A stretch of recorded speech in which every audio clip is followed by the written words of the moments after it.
자, 이번에는 중국 얘기인데요. 해마다 20만 명의 어린이가 납치가 되거나 유괴되는 것으로 추산이 된다고 합니다.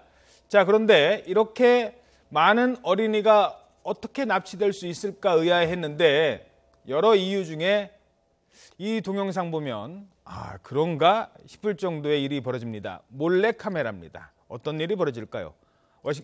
베이징에서 박희천 특파원이 전해왔습니다. 중국의 한 공원, 후드티를 입은 한 남성이 앞서가던 어린이의 입을 수건으로 막은 뒤 번쩍 들어 도망을 갑니다. 아이가 울면서 몸부림을 치지만 주변에 있던 여성들은 웃기만 합니다. 똑같은 상황에서 벤치에 앉아있는 여성은 물끄러미 쳐다보기만 할 뿐 미동도 하지 않습니다. 사람들로 붐비는 백화점에서도 반응은 마찬가지입니다. 어린이 납치가 분명한데도 힐끗 쳐다본 뒤 별일 없었다는 듯이 제 갈 길을 갑니다. 자꾸 뒤돌아보는 가족에게 오히려 보지 말라고 나무라기까지 합니다. 이 동영상은 한 네티즌이 어린이 납치 상황을 연출해 촬영한 일종의 몰래카메라입니다.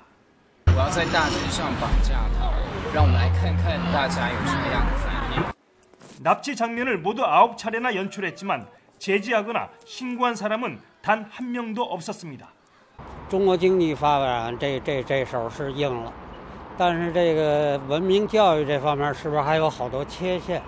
很难改变吧，就是因为他有一些，就像那个说的是事不关己，高高站起嘛。 중국에서 납치되거나 유괴돼 실종되는 어린이는 1년에 20만 명. 이들 대부분은 자식이 없는 농촌 가정에 팔려가고 있습니다. 베이징에서 YTN 박희천입니다.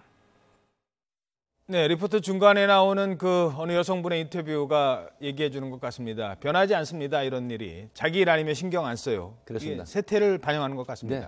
사실 중국 같은 경우에는 관계는 굉장히 중요시여기고 관시 밖의 사람에 대해서는 별로 큰 관심을 안 갖는 특성이 있다고 합니다. 그렇다고 하더라도 무려 9번이나 어린이를 납치를 하는데 뒤돌아보는 가족에게 야, 관심 갖지 말고 그냥 가자라고 이렇게 한다라든가 한데 중국이 2014년 기준 13억 6천만 정도로 지금 통계가 되고 있는데 1년에 20만 명 정도의 어린이가 납치 유괴되고 있다. 이게 시골에 자식이 없는 사람한테 다 팔려간다고 합니다. 근데 우리나라 같은 경우에는 저 정도면 아마 한 80%는 신고가 들어옵니다. 우리나라는요? 네, 우리나라는 그래도 대체로 신고 정신이 투철하고 또 지금 최근에 어린이 관련한 학대 사건이 많으니까 어린이들이 만약에 납치되거나 유괴되는 조짐이 있다라든가 학대하는 경향이 있으면 지금은 일선서 얘기를 들어보면 상당히 신고가 많이 들어온다고 합니다. 예, 알겠습니다.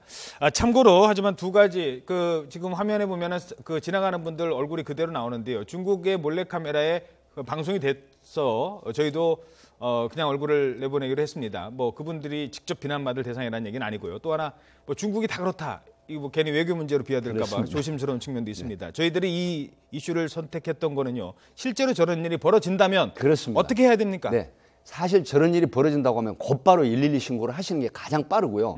그다음에 소리를 치면서 주변의 도움을 통해서 같이 뒤를 쫓는다든가 하면서 112 신고를 해주시면 3분 이내에 인근에 있는 페트롤카라든가 경찰관이 출동을 하게 됩니다. 예. 그래서 곧바로 수사가 시작이 되면서 어린이가 실제 납치되는 경우에 안전하게 구조를 할 수가 있는 그런 상황입니다. 그렇죠. 납치되는 현장에서부터 경찰이 추적하는 것과 납치가 돼서 한참 뒤에 그렇죠. 그 부모한테 전화할 때 추적하는 것과는 전혀 다르죠. 수사가? 은폐돼버리고 난 이후에는 수사가 무려 한 10배가량 더 힘든다는 통계가 있습니다. 예. 분석이 있습니다. 그렇기 때문에 최초 신고가 가장 중요하다. 그래서 우리나라는 대체로 7, 80% 저런 상황이면 신고를 곧바로 하는 부분이 있기 때문에 그래도 안심이 됩니다. 예, 잠시 뭐 귀찮거나 의심이 가더라도 한 번쯤은 더 적극적인 행동이 한 아이의 생명을 구할 수도 있습니다. 백기종 수서경찰서 강력팀장이었습니다. 고맙습니다. 감사합니다.